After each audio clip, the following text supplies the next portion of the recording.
And now, Mystery Theater, brought to you in part by True Value Hardware, your store of first choice.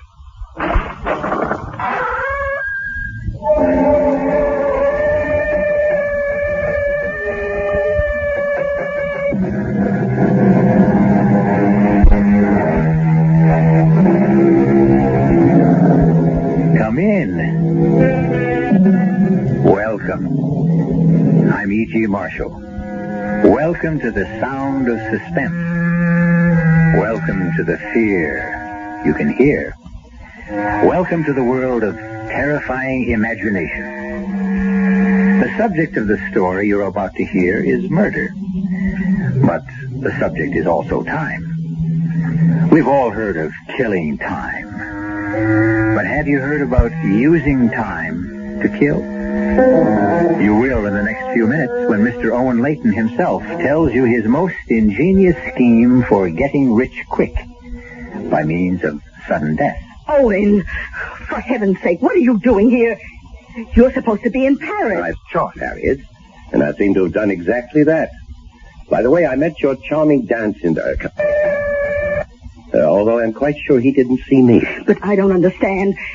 How could you possibly have returned home so soon? I was in a terrible hurry to see you, darling. I simply couldn't wait to see you and do this.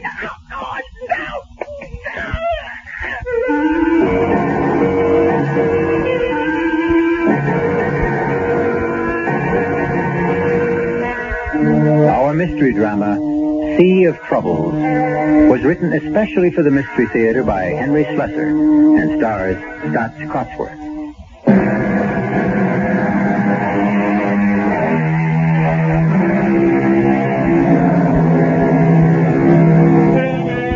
Our spine tingler begins across the sea, in the delightful city of Paris.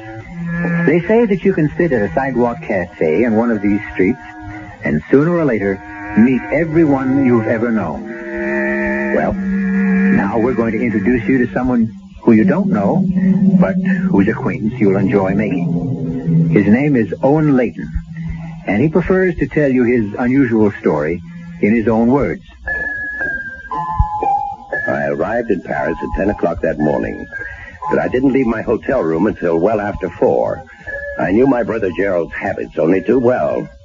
He'd probably be sleeping until noon. So I knew where he would be at 4 p.m., of course, at Patrick's Cafe on the Rue de Montparnasse. Everyone loved Gerald at Patrick's because he was famous for always paying his bills. With my money, of course. Bonjour, monsieur. Bonjour. I chose a table well to the side, but my appearance still attracted considerable attention. And why not? With my rumpled English tweeds, a long gray beard in the style of Ulysses S. Grant, a pair of crutches to keep my monstrously bandaged foot off the Parisian asphalt. I must have been quite a sight. Garçon, a pain d'eau, s'il vous plaît. Très bien, monsieur. Well, what do you know, Owen, for the love of Pete? Hello, Gerald. I'm glad you were able to recognize me under all this hair and bandages. Well, how are you? What's the matter with your foot? Oh, never mind about that. Give me a look at you. I haven't seen my kid brother in over a year. You know something? You look more French than ever. Yeah, come on now. Let's hear about that foot, Owen. And the beard. When did you grow all that shrubbery, huh? Well, I got the idea from you. The last time I was in Paris. This thing? Yeah. This is nothing compared to you. Now, listen, the last time I saw a beard like that, it was on a $50 bill. Yes. I guess it got a little out of hand. I'm thinking of trimming it, as a matter of fact. More like your style. Well, I'll introduce you to my barber. Hey, do me a favor, Gerald. Finish this Pernod for me. I shouldn't be drinking with my foot.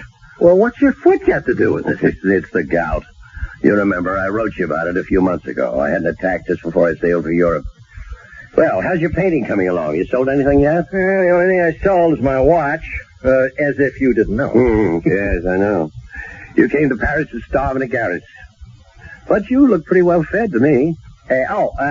Speaking of that, how was Harriet, huh? Speaking of which? The money I sent you, or being well fed? You know what I mean. Now, how is she? Still the same? No.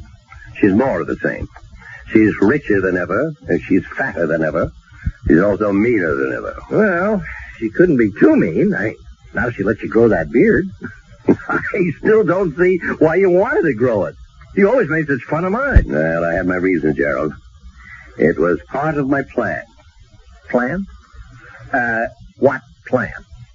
Why, to kill my mean, fat wife, of course. So, this is your garret, is it? Pretty luxurious for a starving artist, isn't it? Not bad. Yeah, and all those canvases. Some even have paint on them. Well, don't tell me you're really working. Owen, I know you're no saint, but I don't think you're wicked enough to do what you said. Strangle Harriet? No, Gerald, I'm wicked enough, just not foolish enough. My wife's money will be precious little good to me in prison. Now, don't tell me you've got some kind of a foolproof scheme, Owen, because there is no such thing. Sit down. And no matter how clever you are, there's always someone cleverer. In the detective novels, perhaps. Now, sit down before I kick you with my gouty foot. I've got 5 pounds of bandage there. It makes quite a weapon. I don't understand what you meant about gout. It's the very cornerstone of my plan. I have established a medical history of the disease if questions arise later. Questions? Yes, about the bandages. Owen, I have never seen you like this. You're really talking wildly. Now, those crutches, the beard, all this crazy talk about killing people. It's not crazy at all. It's a beautiful, rational scheme. And one that you will be eager to see succeed. Owen, what's happened between you and Harriet, huh? Well, nothing sudden. It's been a gradual change. Perhaps the inevitable result of advancing years. You know, I was considerably younger than Harriet when we married. Now it seems I'm not young enough. Now, wait a minute. Are you cutting me off? Are you going to stop sending me money? Nothing of the kind. As long as my income can support it, you can continue to develop your artistic talent. The question is, how long will my income continue? It's been 10 years since I married Harriet. The difference between our ages is suddenly not so great. Harriet is discovering that there are younger men in the world. In fact, there's one particular one she's fond of. You're joking. Yeah, he's a dancing instructor, as a matter of fact. She met him when I had my first attack of gout. I couldn't move for a month while Harriet indulged herself in non-domestic pleasures like dancing. But to talk about killing her... Killing her carefully, Gerald, with due regard to the risks involved. Actually, I thought of the answer when I was flat on my back. I had plenty of time to think then. About what? A unique phenomenon of the modern age. The magnificent paradox of transoceanic travel. Travel? Yes. A ship makes its journey in some 5 days. A jet plane takes only a few hours. But you hate planes. You've never been on a plane in your life. Yes, that's right. They terrify me. Well, what does all this have to do with killing Harriet? Everything. For you and I, brother, are going to put that transatlantic paradox to use. We're going to prove that the difference between a ship and a plane is a lovely way to commit murder.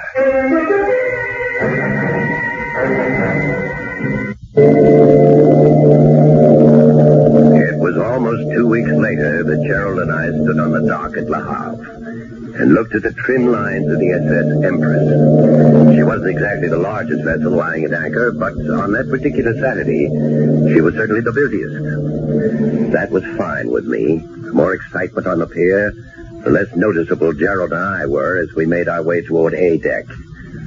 Our progress was slow, since I never really managed to use those crutches.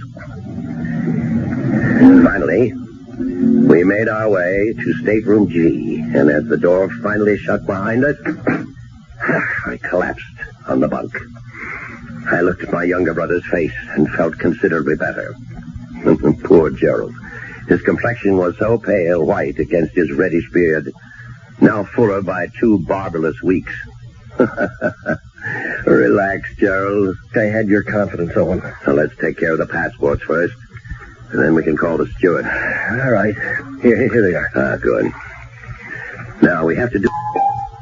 With infinite patience, I set about the delicate task of removing the small photographs from both passports. I was as precise as a jeweler. Then I squeezed glue from a tiny tube and replaced them. One bearded face substituted for the other one. Yes, my brother and I look quite a bit alike, despite the 6-year difference in our age. Owen, are you sure nobody will notice? Now, you're not supposed to tamper with these passports. Yes, that's true. And I understand it's also a crime to kill someone. Nevertheless, that's exactly what I plan to do. Now, let's ring for the steward. All right. The man who answered our ring was a perfect delight. An aging cockney with a thin crest of white hair, the mouth of a pixie, and the squinty eyes of a myopic. The latter, of course, was going to be a blessing.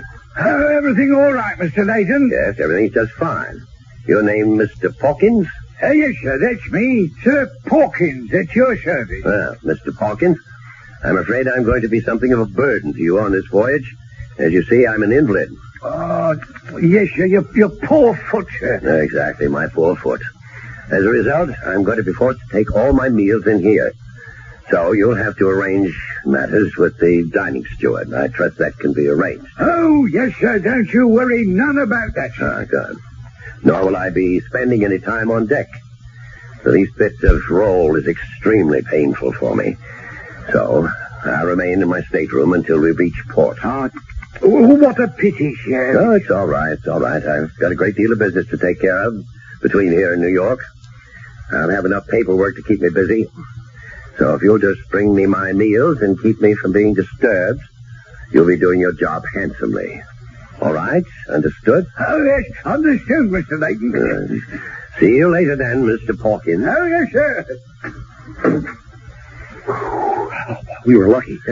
He seems like a cooperative old geezer. Yes, but be careful. Always keep your door locked, so he can never enter without knocking. And every time he brings you that tray, make sure that you're either dozing or buried in papers. Understand? Understood. Yeah. Well, when I think about what you're going to do in New York while I'm on board the ship, What I'm going to do in New York is going to be a pleasure. But you're so cold-blooded about it, Owen. You are going to kill a human being. No, I never said that. I said I was going to kill Harriet.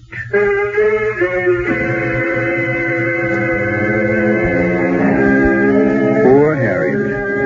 There she is in her lavish New York townhouse, thinking about nothing but her dancing lessons, while aboard the SS Empress, 2 men are plotting her demise. Of course, we're not yet certain how Owen Layton plans to get away with murder. Even if he does fly to New York and his brother sails in his place, we'll simply have to wait until I continue shortly with Act 2.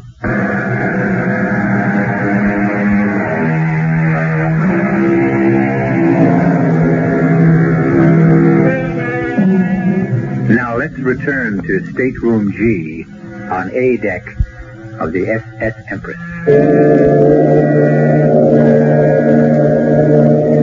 It's almost sailing time. The first all visitors ashore warning has been sounded on all levels of the great ship. But in Stateroom G, of course, the warning has a special significance, because now the visitor has become the passenger, and the passenger has become the visitor. But let Mr. Owen Layton speak for himself. Listen to me, Gerald. And listen very carefully. For Pete's sake, Owen, we've been over this 100 times. Now I'm saying it for the last time. You must do exactly what I've said. Exactly. The smallest variation can cause total disaster. Oh, I promise you, I won't move from the stateroom. I'll be a good little rabbit in my cage. Yes, that's exactly what worries me. Your rabbit-like tendencies. Don't expect me to enjoy it. When I think of all those cute little bunnies strolling around on the deck. Now, just forget they're there, understand? Let me get this bandage off my foot. Oh, 5 days. And don't forget the 6th night. You'll manage, all right? Won't be any fun, Owen. Yes. Neither would it be any fun to fill gas tanks in Hoboken. Not as much fun as living on the left bank with those Parisian beauties of yours. All right, I know. And don't forget who's really doing the hard work, Junior. Including that plane trip tonight. Oh, for me, that's That's the worst part of it all. Listen, how high do those bloody things fly? 30,000 feet, I think. Oh, it's preposterous. There, the bandage is off now. Now, let's get them on you. By the time the next all ashore sounded, the transformation had been made. The bandages were on my brother's foot, and the crutches were lying snugly beside his bunk. And I was all set to leave. With Gerald's gray tweed coat belted around me, with Gerald's hat on my head, I strolled to the visitor's gangplank and left the SS Empress to its business.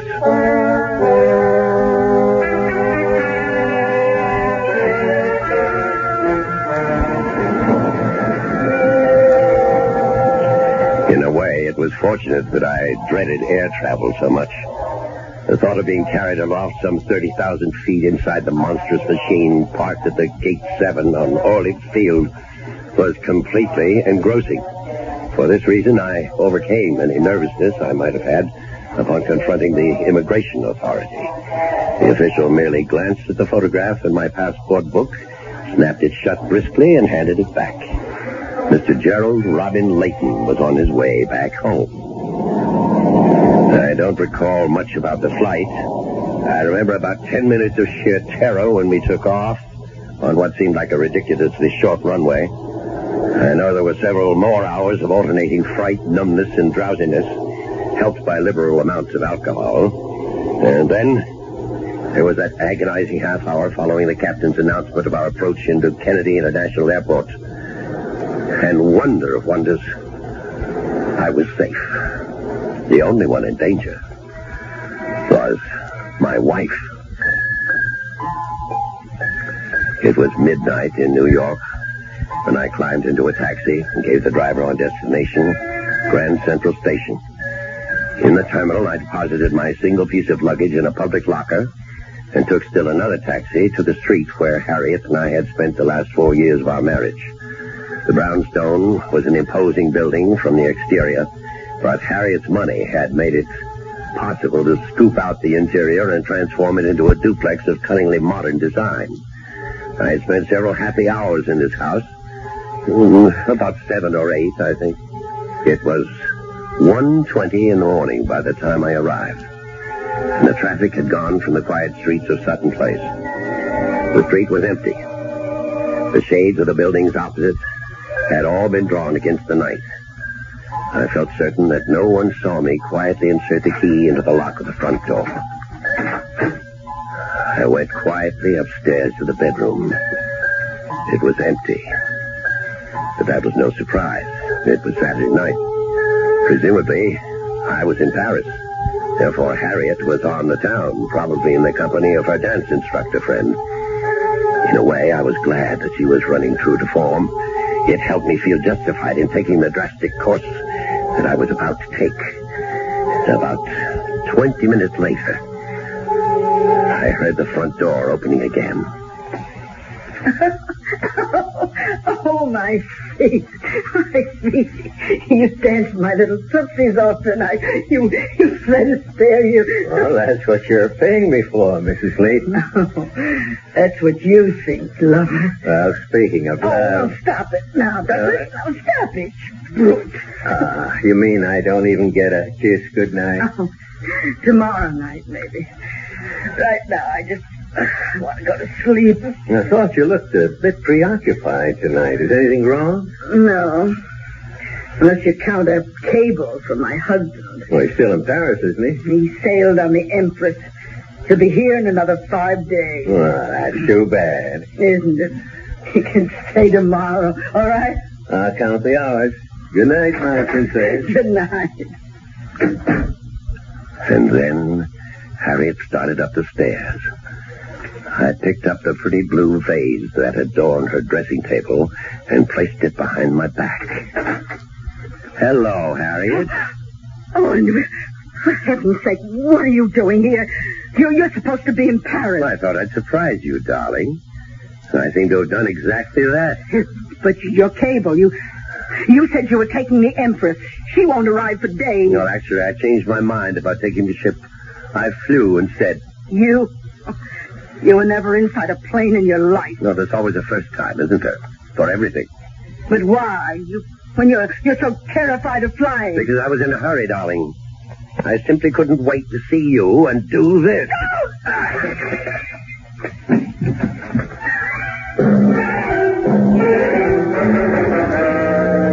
It was a shame about the bays. It cost a small fortune. The really distasteful part came now. As you may have gathered, I'm a man of fastidious taste. But when you have 5 days to lose, you can't afford the niceties. I knew it would be easier to lose myself in a region of the city where the lower depths are at their lowest. Discarded my British suit, my Italian loafers, and my continental manners. In an old pair of slacks and heavy wool shirt, I made my way to the Bowery. My first act was to join a shambling, silent line of vagrants outside the clothing relief agency, and I emerged with a costume superior to anything I could have invented. A moth-eaten sweater, a double-breasted jacket with a shredded lining, and 1,000 unironable creases. And then I bought a bottle of Sauterne for 98 cents and rented a bed in a hotel called Miller's for 75 cents a night. And then, the next day, in a steam-filled diner where the coffee tasted like antiseptic, I picked up a mud-stained newspaper from the dirty tile floor. There on the second page was an item which gave me an appetite even in that place. It said, "Woman found murdered in East Side brownstone." But the smaller headline beneath it was even more delicious. It read, "Dancing teacher held as suspect." It wasn't something I planned or expected, but, well, why not? Why not? Say, I think I'll have some more of that coffee.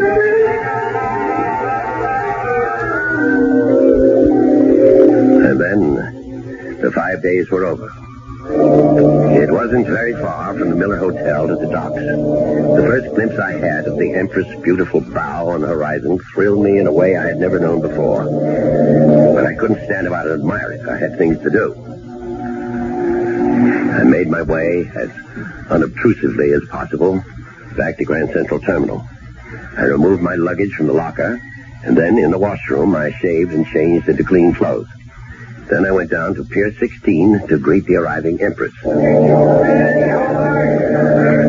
knew that Gerald would be among the last of the passengers to appear. But then there he was, wearing my green plaid topcoat with a collar pulled around his throat, wearing my Homburg hanging low over his eyes. He was using my crutches, too, and not very well. But with his foot so heavily bandaged, he still made a convincing cripple. Owen, over here. You know, for a minute I didn't think you'd make it. Well, how was it? How did everything go? Fine. Look, when can I get rid of these crutches? They are killing. Never mind the crutches. What about the steward, Mr. Pawkins? Did you see him before you left the ship? No, I managed to avoid him. I didn't even tip him either, just as you said. Good. Now get into that car. This isn't your car, is it? It's a rental car. So get inside so we can switch clothes. A rental car? Well, weren't you taking the chance? I rented it in your name, Junior. Don't worry about it. You really thought of everything. Owen, I have to give you credit. Just give me my clothes and that bandage. And fast. And so we made the switch, as before.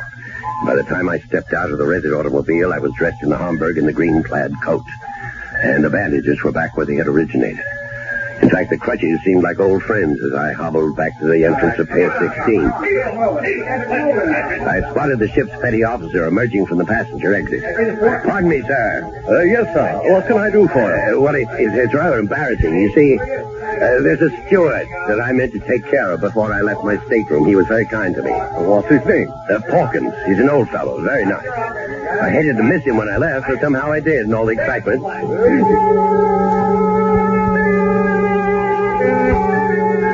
Yes. Old Mr. Pawkins was more than pleased when I handed him the two $50 bills. There were actually tears in his eyes. Oh, this is most generous of you, sir. Most generous. Well, you took very good care of me, Pawkins. I know, I was a nuisance. Oh, no, sir, you were never. Why, I hardly even saw you, sir. Well, still, you brought me all my meals and so forth, didn't you? Hmm? Well, I was glad to do it, sir. Glad to be of service. And I hope you'll be back on the Empress with us soon again. I intend to be, Porkins. Yes, you can be sure of that. As soon as I knew that Mr. Porkins was remembered properly, and that he remembered me properly, I knew that everything was going to be just fine. I told my younger brother to drive his new car to the village, find himself a small apartment, and lay low. Then I took a taxi to my home. I knew there would be company waiting for me. Mr. Layton. Yes, I'm Owen Layton. Who are you? Name is Lieutenant Farley, Mr. Layton, New York Police Department. Police? What's the matter? My house been robbed or something? I'm sorry we couldn't meet you at the ship. We knew you were coming back today, but we thought it would be easier to meet you here. And, break the news to you. What news? What are you talking about? Bad news, I'm afraid. Maybe we better go inside. Yes, come in. Of course, I knew exactly what the bad news was going to be. Now all I had to do was to keep from laughing out loud.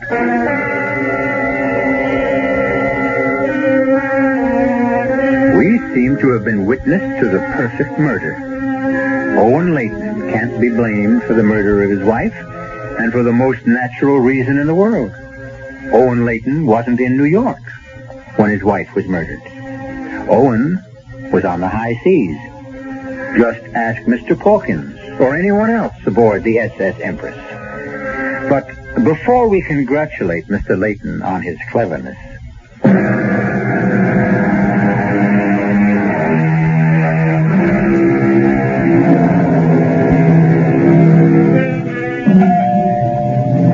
Owen Layton is a happy man today, despite the fact that he is all alone in the reconverted brownstone on Sutton Place. The smile never seems to leave his face. Even as he hobbles towards the front door to answer the insistent chimes, his bandaged foot and crutches don't seem to bother him in the least. In fact, one has the impression that despite the tragic loss of his wife, Mr. Layton... Evening, Mr. Layton. Oh, hey. Oh, it's all right, I hope. Yes, of course. You were a bit too broken up about that terrible thing that happened to your wife. Well, I'm sure you don't blame me, Lieutenant. It was a great shock. Here, let me take your raincoat. Raining outside, is it? Yeah. Well, look. Frankly, it was my decision not to send a radiogram to the ship. About your wife's death, I mean. It didn't seem right to break the news to you that way. Well, that was very considerate of you, Lieutenant. We knew you were aboard the Empress because of your cable. Yes. But you were right not to tell me when I was aboard. It would have been very helpless feeling, knowing that there was nothing I could do about it. Yeah, that's what I thought, too. At any rate, I suppose you've had some time to, think about what may have happened. No, Lieutenant. The truth is, I still don't understand.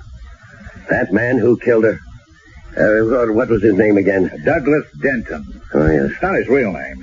He called himself that at the dancing school, but he was born Bernard Eubank. I take it you didn't know Mr. Denton. No, I never met the man before in my life. And why would he want to kill my poor Harriet? Well, actually, he's still denying that he did. Well, how can he? From what I read in the newspaper, well, you seem to have caught him red-handed. Well, no, not quite that good. We knew that he'd been,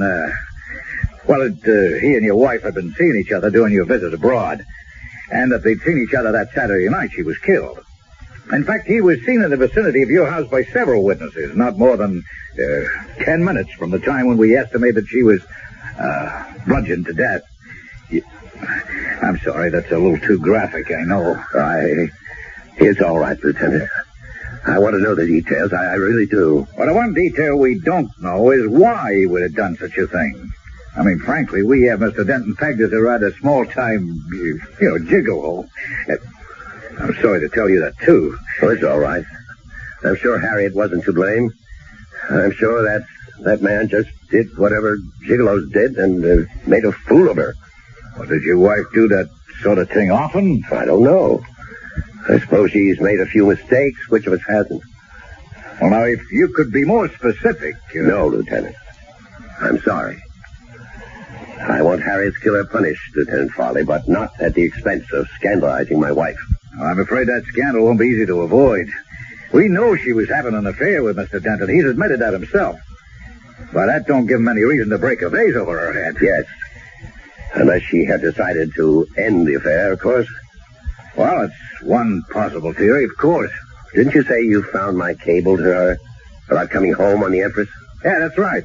Harriet didn't know I expected to return from Europe so soon. And perhaps when she informed her friend, Mr. Denton, he got angry. Yeah, that's possible, too. He might have just acted impulsively. Yes, Lieutenant. I'm sure it happened just that way. They quarreled. In your bedroom? Very well, in our bedroom, yes. They quarreled. And he picked up the vase, and he struck her. Somehow, I can't believe it was cold-blooded or premeditated. No matter what the man is, Lieutenant, I hope the law isn't too harsh with him.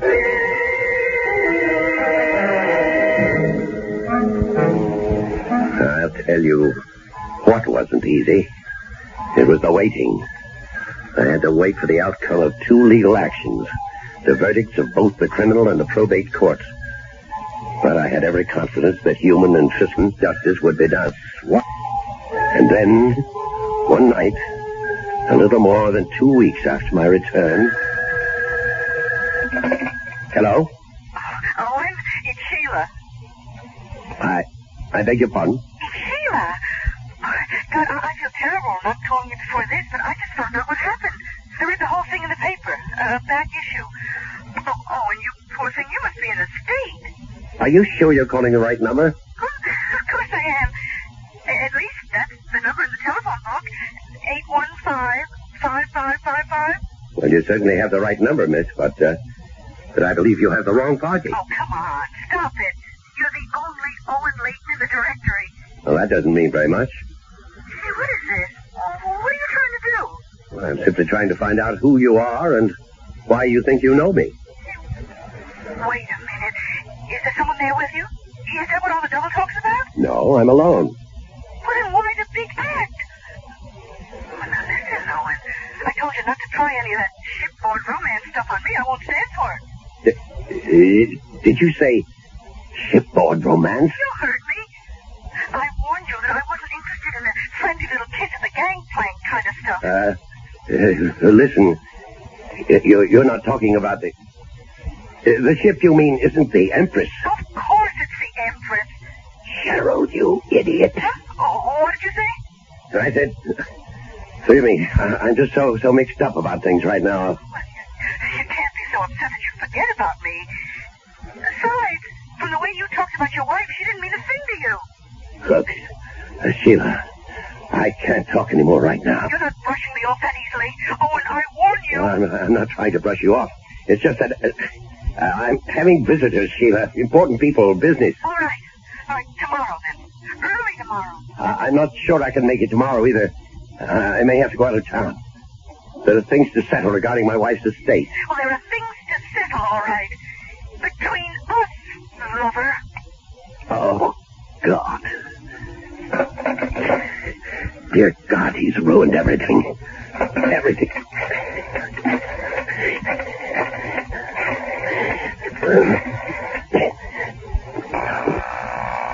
Pick it up. Pick up the phone, you miserable... Hello? Gerald, it's your brother. Oh, hi, Owen. How are you? Never better. Never better. What's the matter? You don't sound well. Well, why shouldn't I be well? I just had a lovely chat with a no doubt charming young lady. What? Her name is Sheila. Isn't that a lovely name, Sheila? Uh-oh. Is that name familiar to you? Oh, before you say anything else, will you listen to me? Yes, that's why I'm calling, to listen to you. To see if there's anything you can say, anything at all, that will mitigate my intention of coming right over there and strangling you. Now, you've got to understand how it was, Owen. I was a prisoner in that stateroom, a virtual prisoner. Yes, and that was the idea. I told you never to leave that room. Never to so much as poke your ugly head out of the door. Well, it was easy enough for the first day, Gerald, but after almost 24 hours of that, How many other women did you take up with? Oh, and she was the only one, absolutely the only one I had anything to do with. If I know you, you had plenty to do with her. Well, I couldn't live like a hermit, for Pete's sake. I can't believe what I'm hearing. I can't. You knew how important it was to convince everyone that you were me. But I did that, Owen. I told her I was you. Aye, that was clever. No, she thinks I am you, Owen. Now, look, the fact that she telephoned you tonight, doesn't that prove it? Oh, yes, that proves it completely. Owen, I was really going crazy in that tiny room, so I took just one little stroll on deck one night. Yes, and met Sheila. I swear that I never knew she'd try to get in touch with me. Your girlfriend Sheila is in New York right now. She's demanding to see me. You. Me. What I mean is she's read about Harriet's death. She knows that you... she knows that I... Well, she knows that Owen Layton is free and unencumbered and will soon be very, very rich. Gee, I'm glad to hear that, Owen. Shut up. Your friend Sheila isn't going to give up that easily. She's going to track me down. She's going to try to renew our little shipboard romance. And do you know what will happen when she does? What? Think about it, Gerald. She's going to take one look at me, and I'll be cooked, roasted, fried. She'll know I wasn't aboard the Empress. She'll know that she spent all that glorious week with another man. And how long do you suppose it'll take for her to put two and two together? Owen, couldn't you put her off? Couldn't you keep her from seeing you? How? Well, if you could leave town, if you could get away. Yes, it's the only thing that's occurred to me, too. If I left at once... You could always go back to Paris. You always said it's your favorite city. And guess what? I saw in the papers that the Empress is sailing again tomorrow for Le Havre.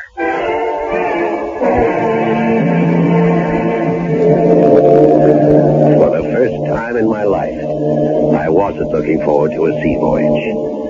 And I knew that my idiotic younger brother had left me no other choice. The minute I was off the phone with him, I was on again, this time to my very obliging travel agent, who told me that passage aboard the Empress was indeed possible. But for the first time in my shipboard travels, I couldn't get a stateroom. Couldn't even do better than B-deck. Well, it was an indignity I was forced to accept. This time, my cabin steward wasn't an amiable gentleman like Mr. Pawkins, but a gruff, uncommunicative type who made no promises of devoted service. But then I wouldn't require much service. For one thing, I no longer needed my bandages and crutches. As far as the world is concerned, my troublesome gout was healed. Pardon me, sir. Yes? Aren't you the gentleman who sailed with us a couple of weeks ago? That Pawkins chap? Oh, yes, that's right. You were the officer who helped me find the steward. Yes, everything worked out all right there? Yes, everything went fine. Unfortunately, I couldn't get such good accommodations this trip. Well, that's a shame, sir. But then I don't think we'll have as easy a crossing of it this time. Why not? Oh, a bit of rough weather ahead, they say. Oh, fine. That's all I need.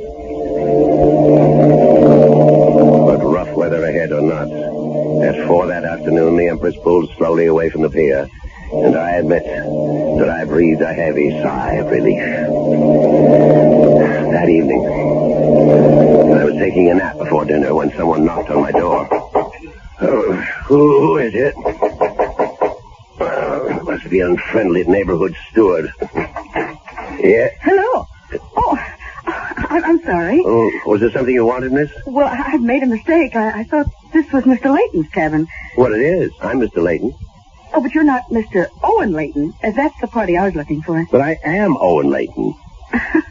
Well, that's an interesting coincidence. I mean, that two people would have the same names and even look a little bit alike. Although, well, the Owen Layton, I mean, is quite a bit younger. I don't know what in the world you're talking about. I saw your name on the passenger list, but the man I mean, well, he's about your height, and he has a beard like yours, but he's not you. Well, and who are you? My name's Sheila. Sheila Ross. Sheila. I met Owen Layton 2 weeks ago, right on the ship. And now suddenly there's another Owen Layton going the other way. There's something very fishy going on here. You're mistaken. I swear you're mistaken. Listen, Mr. Whatever your name is, I don't know what this is all about. I don't know why there are two Owen Laytons going back and forth on this ship. Well, what's so strange about that? I mean, why are you going back and forth? Me? Because I have to. Because it's my job. I'm a social director. You mean you worked on the Empress? That's right. And right now, I'm going to work on finding out what this is all about. I stood rooted to the cabin floor, listening to the melancholy sound of the ship's whistle, warning the seas ahead that we were on our way, heading straight for troubled waters.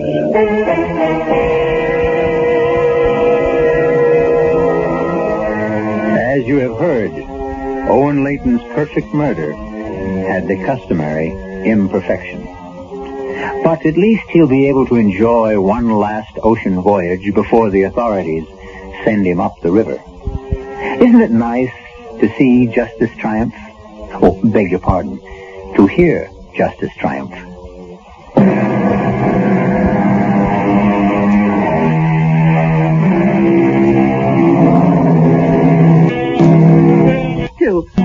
We hope you enjoyed tonight's voyage. We hope you'll be aboard next time the CBS Radio Mystery Theater takes you on a trip to all points mysterious. As you know, we have every means of transport available to us, from ships to trains